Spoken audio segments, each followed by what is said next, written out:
Nawawalan na nga ba ng interes ang ating mga kababayan dyan sa impeachment na itong si Vice President Sara Duterte? Pag-usapan ho natin yan. At ang pinaka-latest sa video na itong si Atty. Trixie, sasalansanin din ho natin yan. Pero bago ho yan, isang like at isang subscribe.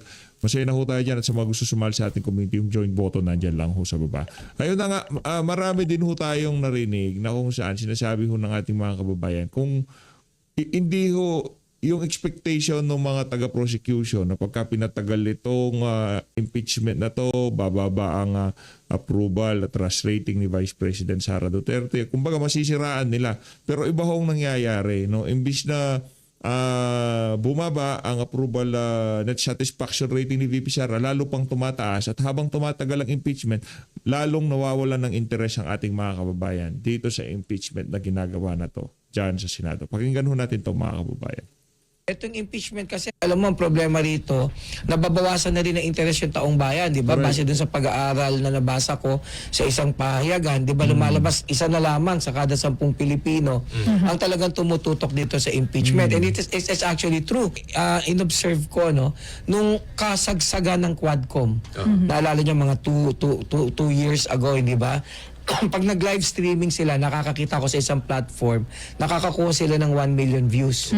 Pero itong impeachment ngayon, particularly itong linggo, ang nakita kong pinakataas pa, 163,000 views eh. So sabihin mo na lamang merong 8 Pilipino, milyong Pilipino ang nakatutok dito at hindi pa tayo sigurado kung tinatapos nila.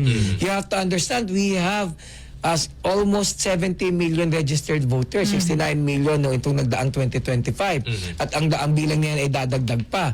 So ibig sabihin, maging sa usapin ng impeachment eh parang nawawalan na ng gana ang taong bayan. Nako, yan ang problema dito. Kasi paano ba naman ho kasi magkakagana ang ating mga kababayan dyan sa impeachment na yan? Mantakin nyo naman ho, ilalatag nyo dyan matibag. Ilalatag nyo dyan lotok. Sino pa yung kalilong, di ba? Yung may kaso yung mga yun eh. Okay lang sana kung kilala yung mga individual na yun, merong integridad na ahente ng NBI. Meron ho lahat problema eh. Sino ang sasalansan? Mag-opening statement si De Lima? Di ba?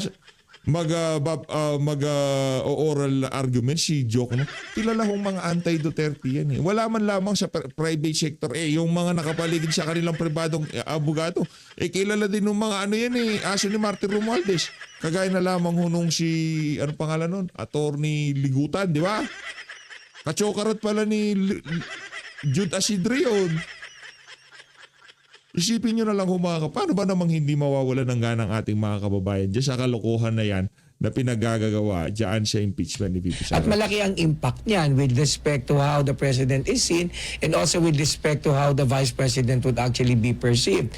Kaya kita mo kahit anong kabi-kabi lang hearing ang gawin patungkol dito sa impeachment, patuloy na mataas pa rin ang rating ng Vice President. Precisely because hindi naman nila pinapansin yung nangyayari sa impeachment. At maraming kadahilanan, ano? Unang-una sa lahat, sa tingin ko, nag-overkill din kasi yung mababang kapulungan.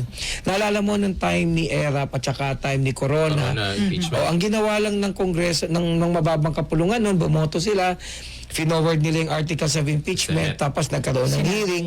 At for the very first time, interesado tayo mapakinggan lahat. Eh ngayon ang nangyari, lahat ng napapakinggan mo sa impeachment, nabugbog na ng gusto eh. Doon pa lang sa Quadcom, hanggang dito sa Justice Committee ng House, nang naggawa sila ng tinatawag na mini trial. Yun ho yun. Diba? Yung hindi pa binubuksan ni De Lima ang bunganga niya, hindi pa binabanggit ni Luistro ang gusto niya sabihin. Alam na ho natin kung ano lalabas sa bibig nila. Kasi nga, yung paninira kay VP Sara, nag-umpisa pa yan sa House of Representatives. Hindi ho dyan siya hindi yung PCC expedition, kumbaga to continuation lang yan ng mga kabalbalahan dyan sa Quadcom, Injustice Committee, mini trial ni Luistro. Kaya ang ating mga kababayan umay na. O eto mga kababayan, ang malupit ho dito, kesyo anticipated daw ho ng ombudsman. Lipat na ho tayo dito kay Boying Remulla. Meron talagang mangyayari na mukhang trinabaho na magkaroon ng grant of bail. Pero pagka nag-press con tong si Bonjing, sinasabi niya kagad, kasi ganito di ba? Gano'n yan. Kasi ganito yan. Kami dito sa ombudsman kasi gusto namin pagka nag-build up kami ng case, airtight yan. Tapos gaganyan-ganyan, titingin-tingin pa sa magkabilang ano niya para magmukhang kapani-paniwala. Titingnan niya. Lahat ng nakaharap sa kanya, gaganyan. Kasi ganito yan. Tayo dito sa ombudsman, hindi naman natin pwedeng gawin na yung magpa-file tayo ng case. Tapos, madidismiss lang. Dapat kasi ano yan, airtight yan, no? Airtight yan. Yung kay Joel Villanueva, balik tayo, preliminary investigation yan. Pero yung mga evidence, talagang inaano namin, nagsisiguro kami ng mga evidence para talagang airtight. Diba? Taong bayan ng dito, naagrabyado. Gaganyan-ganyan si Boy Romulio, diba? Nakuha ko na nga, kaya ako di ko na pinapanood eh. Puro kabalbal lang daw sasabihin niya eh. Pagkabarat niya, nakapagsalita siya. Kasi dapat yan, hindi nating madaliin. Kasi mahirap na baka ma-dismiss lang. Makalaya lang yung mga na yan, di ba? Dapat dito sa ombudsman, ang namin dito, ang aming dapat talagang yung mataas yung ika nga na talagang mananagot itong mga to. Dahil naman, yung sambayan ng Pilipino nag-arabyado dito eh.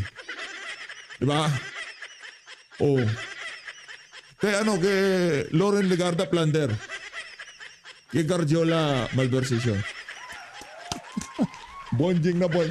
Yan ang problema ho natin mga kababayan na ito. Nagpaiwatig si Ombudsman Crispy Remulla na tila trinabaho. Nagkamayan na nga, di ba? Yung asawa nitong si Panday at nito si Marcos Jr. doon sa zona. Alam, nagbulungan na sila doon. Kung sabi mo, amo mo, napag-iiwanan ka. Kabitenyo pa naman yan. Magti-2028. Yari. Mga kalaban nyo sa Cavite, talagang natrabaho. Ngayon, nakalaya yung isa. Yari kayo dyan. Pagpayag ng Sandigang Bayan na makapagpiyansa si dating Senator Bong Revilla. Kaugnay, ng kinakaharap nitong kaso umano'y Ghost Flood Control Project sa Pandi, Bulacan. Aniya, isa lamang itong yugto na mas malawak na digmaan kontra korupsyon. Ewan ko sa inyo, bahala kayo sa buhay, di ba? Airtight. Yung certainty of conviction, ganun pa yan eh. Gaganon pa yan, haharapin yung mga... Titignan niya lahat ng ganon. Dito tayo kaya doon. It's not for the interests of...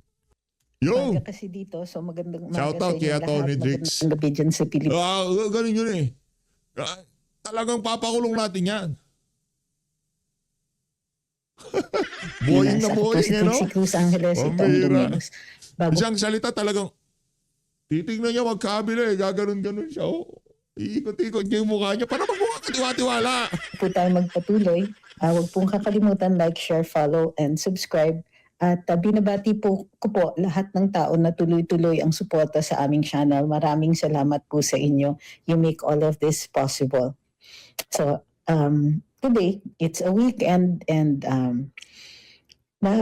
kagabi, tinitingnan ko yung mga kaso na hinaharap ng ilang mga senators natin.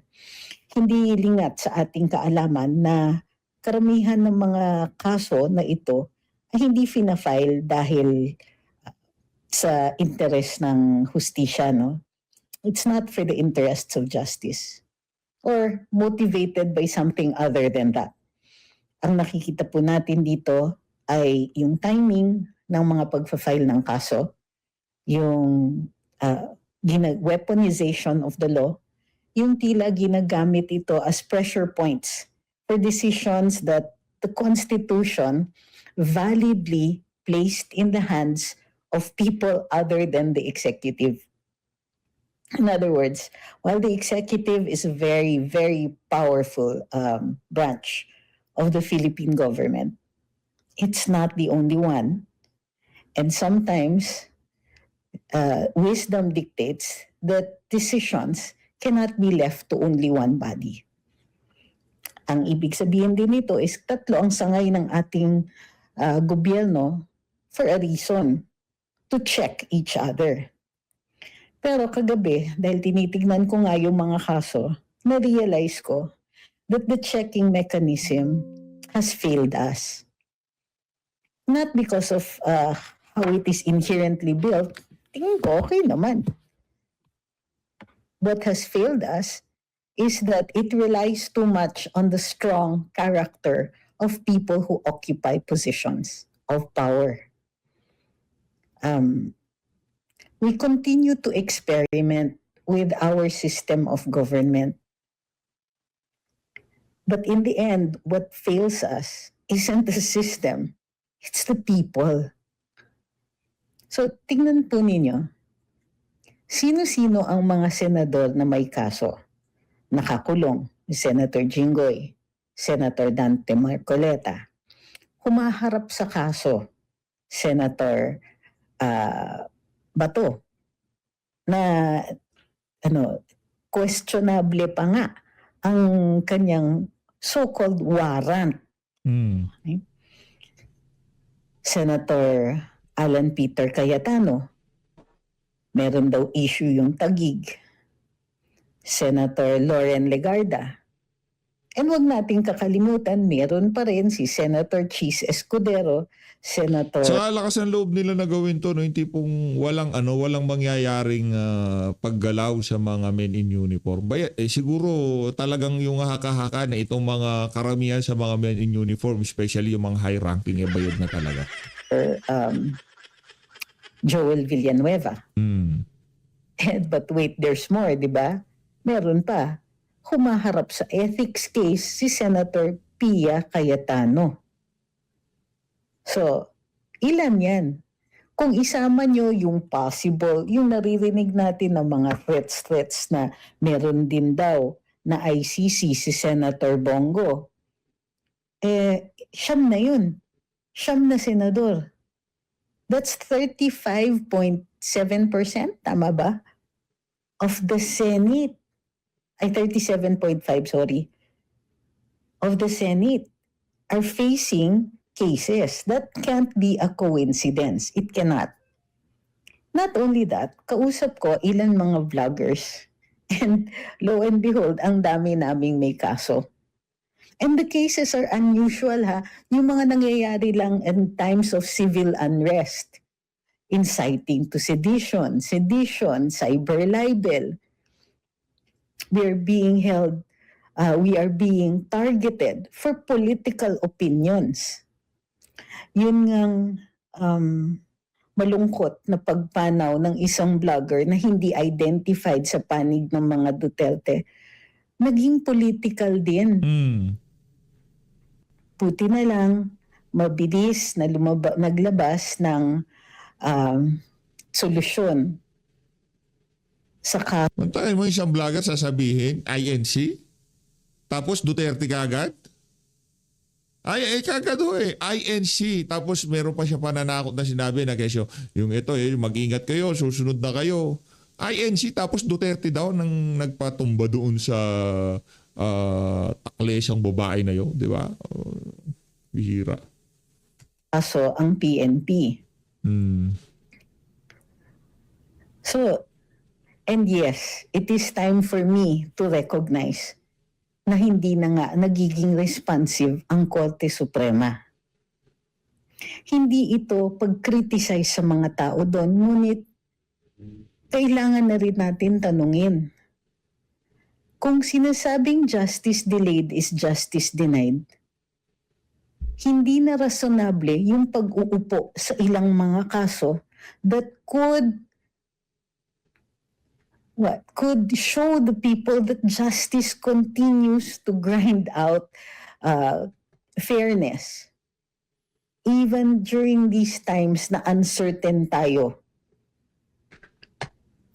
Dapat ang pinakasinasandalan natin ang certainty, ang kasiguruhan na ang katarungan aabot at aabot sa atin. So, bakit ngayon ko sinasabi ito? Aside from the fact na you cannot ignore 9 senators facing cases, ill-timed cases, whether na file na siya or whether humaharap pa lang, you cannot ignore it. Not anymore.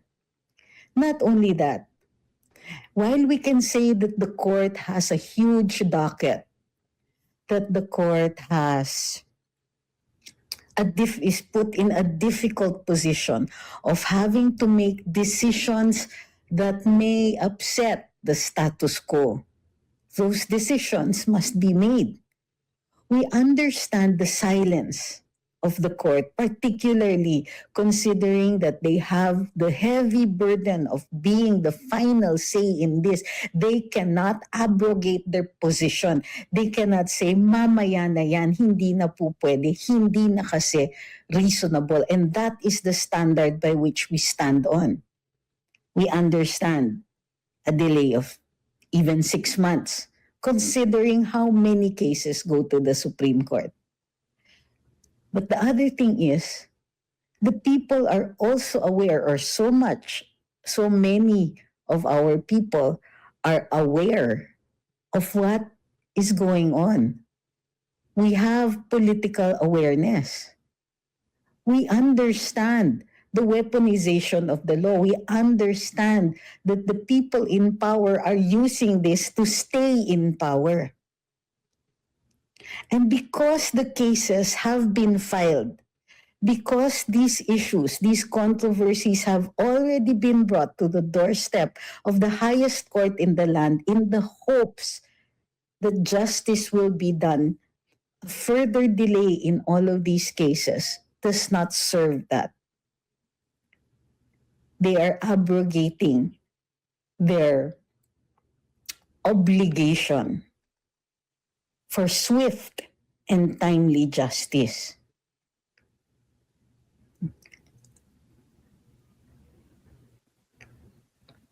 Why are we speaking up about this now? When the legislature is manipulated, whether it is done, the manipulation is done by money or by threats, the balance of power between the three branches is upset. So the people look to the Supreme Court to provide that balance. It is not a coincidence that Lady Justice holds up balanced scales. In staying silent, the Supreme Court contributes to the upset of that balance and assists the executive in maintaining, not only maintaining power. Grabe matindi huya ang mga statement na yan ito ni Trixie Cruz Angeles. Pakishare ho itong video na to, pambihira, abogada ho yan. Di ba? Yan yung pinakahiga nga pagdating sa batas, pagdating sa higa nga sa Korte Suprema, napakaano ho ng abogada na yan, yung tipong lahat ng leeway at doon siya tama, pero pagka nagsalita niya pag nagsalita na ba ng ganito si Atty. Trixie Cruz Angeles, kailangan na ba nating mabahala kasi nakakaano na ho kaya nga di ba iba na to muntakin niyo ho mga kababayan, lahat na lang gustong ikulong ng administrasyon na to, maging itong si Senator Loren Legarda at ang kanyang anak. Mauuna pa ata silang makukulong kaysa dito kay Martin Romualdez. Kailangan na ba nating kalampakin ang Korte Suprema dito sa mga pag-weaponize ng administrasyon diyan sa Ombudsman, DOJ, para talaga patahimikin yung kanilang mga kalaban sa politika. Di ba? But gaining more of it. So wala na yung balance. Wala na. With what? More than 35% of the Senate facing charges. With the House of Representatives appearing to be manipulated by money. What's going on? Is this the time for the Supreme Court to remain silent? Hindi nakikialam ang Supreme Court, bawal yon. But the cases have already been filed before it. The cases for habeas corpus of the taking of Rodrigo Duterte have been before the courts for what? More than a year. Beyond the period where we can expect the people's patience to stay.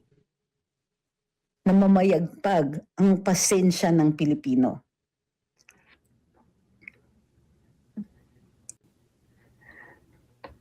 yung larangan ng poder ng Korte Suprema ay sa hustisya. Pero kung mabagal masyado yung hustisya na yon, o kung tumatahimik ang Korte Suprema despite the fact na nandyan na yung mga kaso, hindi ba't oras na rin na sabihin that this is no longer reasonable? Kung gusto nila ng tunay na hustisya, siguro kailangan na nilang gawin ang kanilang obligasyon. Naku po. Oo, sabi nga ng isa dito, naubos na yung pasensya ko. Kasi hindi na po rasonable. Lumampas na eh. Kaya nga no. Okay, Tataka nga ako hindi naman ganito si Atty. Trixie Cruz Agnes. Kumbaga, sa bagay, lahat na lang pala ng mga senator na kalaban nila talagang pinagkakasuhan ng mga adik sa Malacanang. pa tayo mag-intay. Wala na. Okay pa tayo Di na na. makita itong mga to. Pero pag harap-harapan na, hindi pa nga tayo yung tayo yung unang-unang namiligro.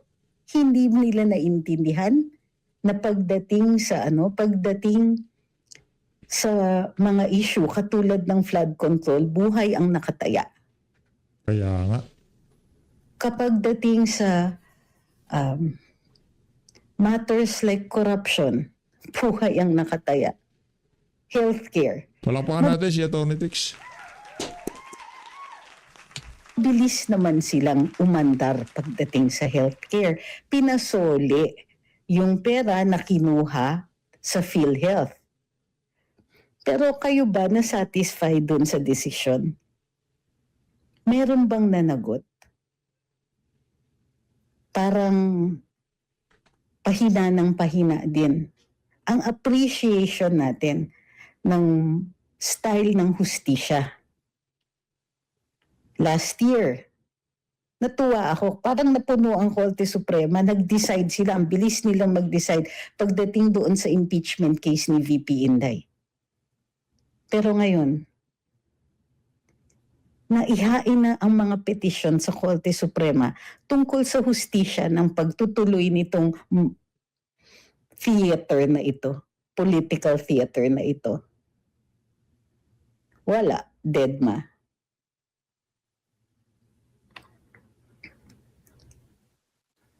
Ito'y panawagan. Panawagan na rin na habang tuloy-tuloy naman ang nakikita ko na hindi naman hindi naman tayo nagbibitiw sa ating obligasyon na i-call out ang gobyerno kapag nag-fail ito. After all, obligasyon yan.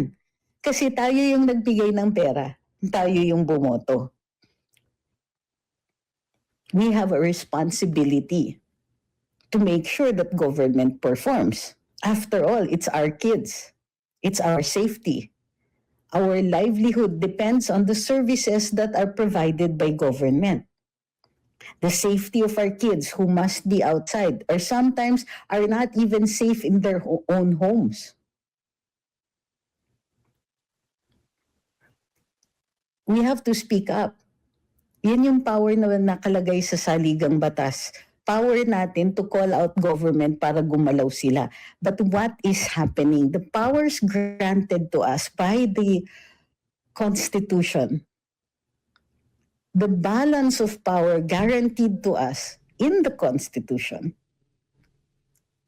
hindi na sila nagwo-work because the executive has become too powerful. And the last time that we saw that taken to this level of extremity was Marcos Sr. Marcos Sr. took to himself all the powers. He had, of course, he was the head of the executive. But he also had the power to create laws. He had the power to make laws through presidential decrees.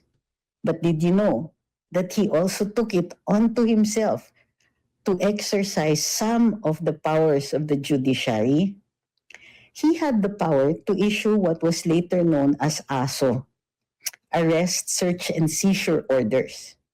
The Constitution says that only the judiciary can issue arrest warrants because they have to examine evidence before it is done.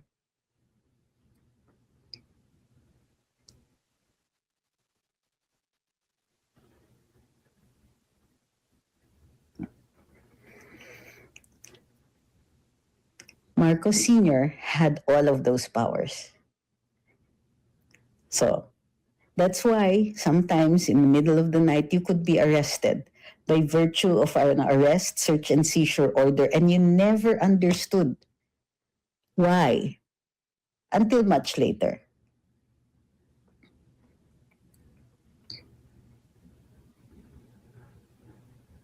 Ayan.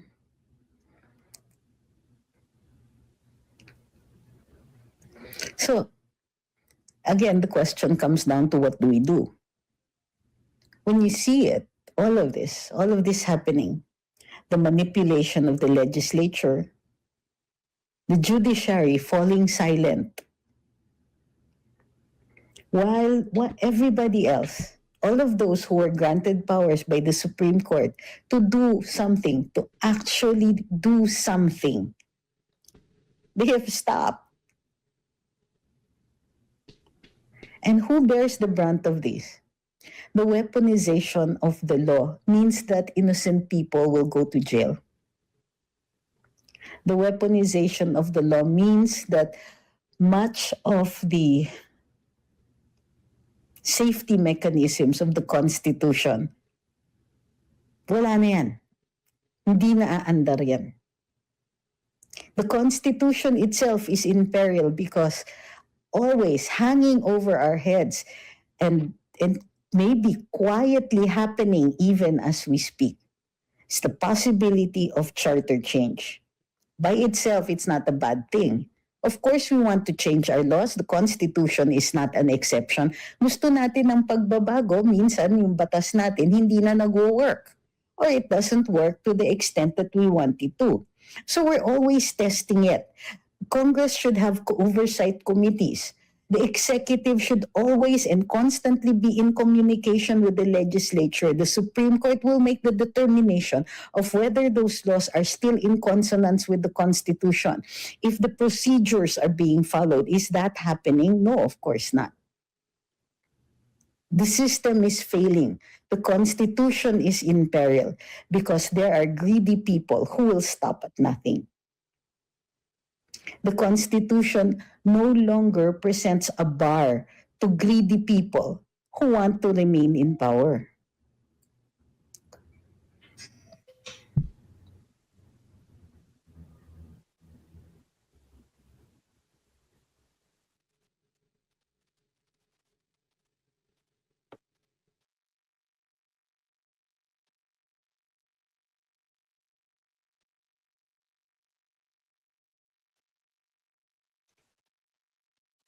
Sabi ni Ma'am Awi, silence is not fairness. Silence is not justice. Delay is not justice.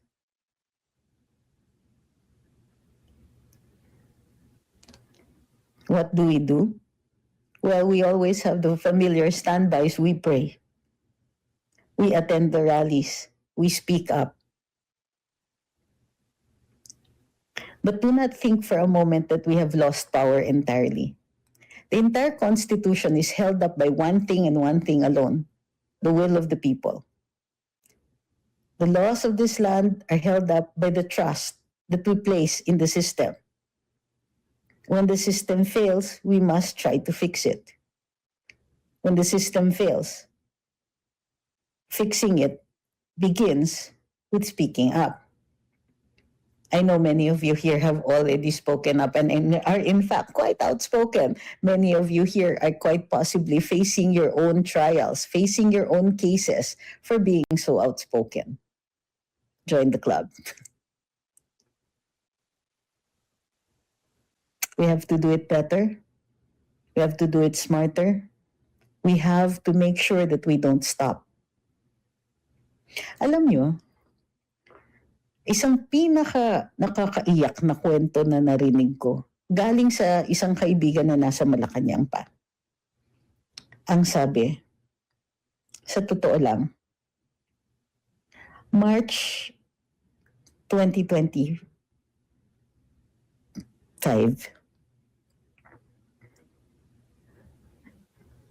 prepared ang Malacanang high security alert. Nung kinuha si Rodrigo Duterte, akala nila daw magpi-people power na. Chika ito sa akin ha. I cannot verify this. I can offer no evidence for it, except the actions of the people that I observed who were still in Malacanang. The biggest test that we faced was when they took Rodrigo Duterte, March 11, 2025. The biggest test of our patriotism was then. Whether he was president or not, former president or not, Rodrigo Duterte, as a Filipino citizen, had rights. The Philippine government had the obligation to bring him to a local court.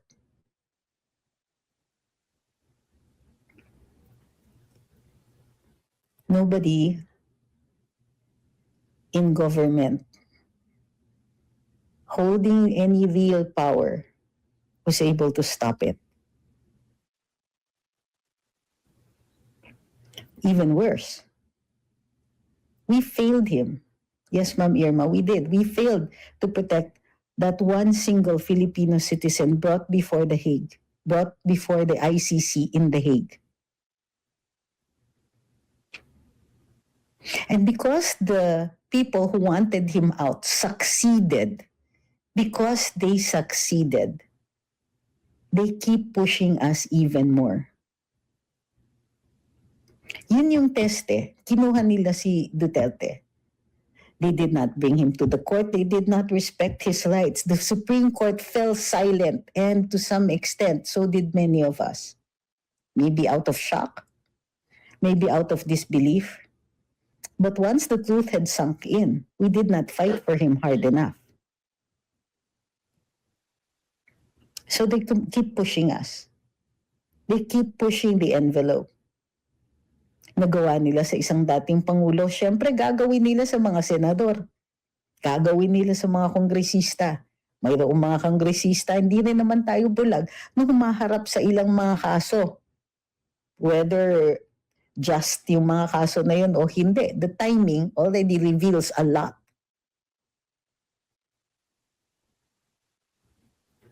Sabi ni Muy, the people we expected to stand up for us are either cowards or greedy. It's so sad. Excuse me. Why do you expect people to stand up for you? We've come to the point where there is nobody who will stand up for us because everybody is equally scared. We stand up for ourselves.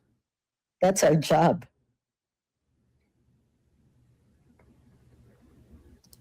Because if we don't fight, then whatever bad thing is coming, we're going to deserve that.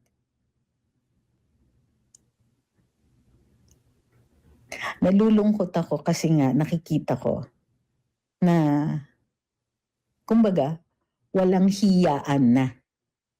So, sabi ni simpleng taga-Bukid, we the people of Mindanao are again betrayed. It's hard maintaining a drop of nationalism anymore for us. We're done with the republic. Why? That's exactly what they want you to do. A divided people are easy to rule. Even Rodrigo Duterte took back his statement about the secession of Mindanao. So I don't know where that's coming from. And you know why I'm saying this with all my respect for you? Because this is the time to stand together. And feeding their greed isn't going to help, di ba? If you start picking on other Filipinos who have no fault in this whatsoever, how is that going to help any locality? How is that going to help the country? It's time to end that divisiveness because that divisiveness is a weapon that they also use against us. We, the people of Mindanao. I'm also a child of Mindanao. I was not born there, but I lived there. Enough days to claim it my home. I've invested in it enough to claim it my home. No, it isn't a few days. And yes, I walk the talk. I do, I have. But you see, it's like this eh. If any one of us suffers an indignity or injustice, we stand up for that. Regardless of where that person is standing, whether he's standing in Luzon, in Batanes, or in Jolo, in Davao, or in NCR, we fight for that.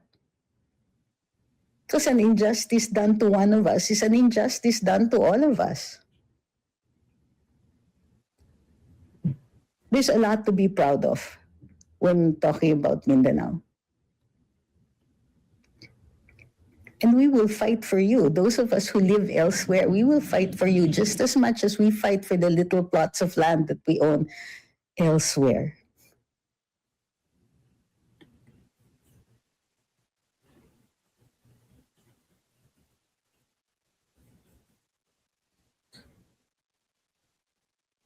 We voted a man from Mindanao to be our president.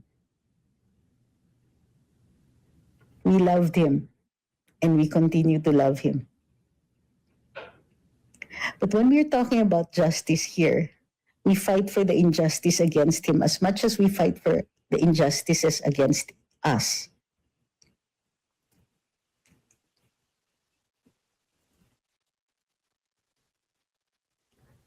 It is, after all, a country. It is, after all, a state. And there would be no state if there was no us.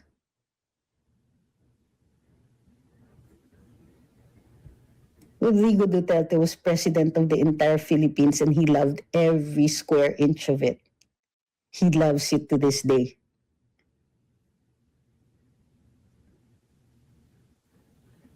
Pwede pa tayong bumawi. Pero ito yung sinasabi ko, the reality is this. Government institutions, in the face of injustice, are falling silent. Those in the executive are active participants in the shameless greed manifested by the executive.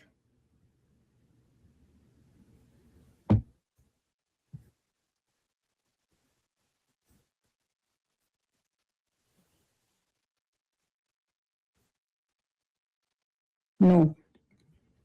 Sa tingin mo, kapag lumabas na si VP Sakalia, maglalabasan ng mga tao para matigil na itong gobyernong ito. She has already taken her stand. She's not calling for the ouster of the president. She will never do that. Why? Because she's a lawyer. She knows that that's illegal. She also is quite aware that as the vice president, she's the immediate beneficiary of that. So she doesn't want to do that. That's our job. Our job is to make it very clear, to call out government, to call out the administration, to call out the greedy officials, to call out the injustice that's being done to us. That's our job. Do not abrogate our job.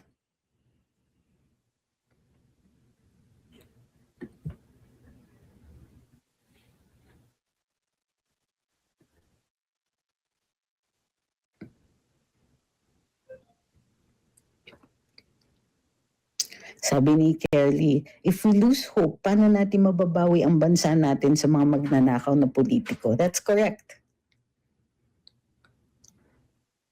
So while we are facing all of these difficult situations, or a difficult situation, while we see it, that's why we call it out eh.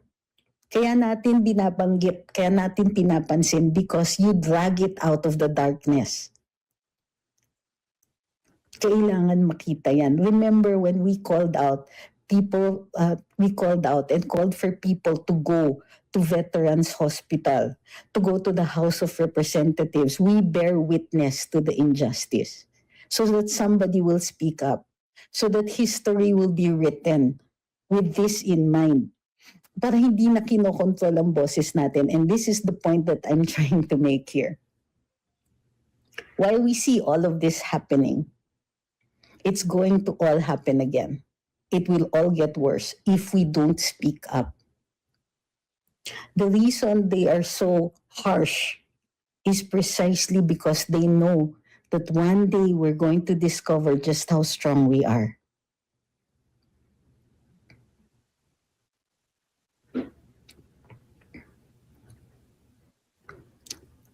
So remember this.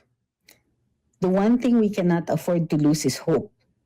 The one thing we cannot afford is to let go of each other. Our unity is strength.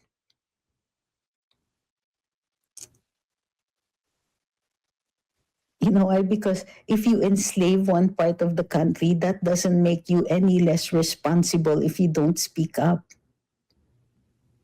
And by bearing witness, it means that we will talk about it. It means we will ensure that history will write it. It will be written in our history books. My apologies for the bad grammar. So one, so it doesn't happen again. Two, so that future generations will recognize that sometimes cruelty and injustice comes with a soft voice.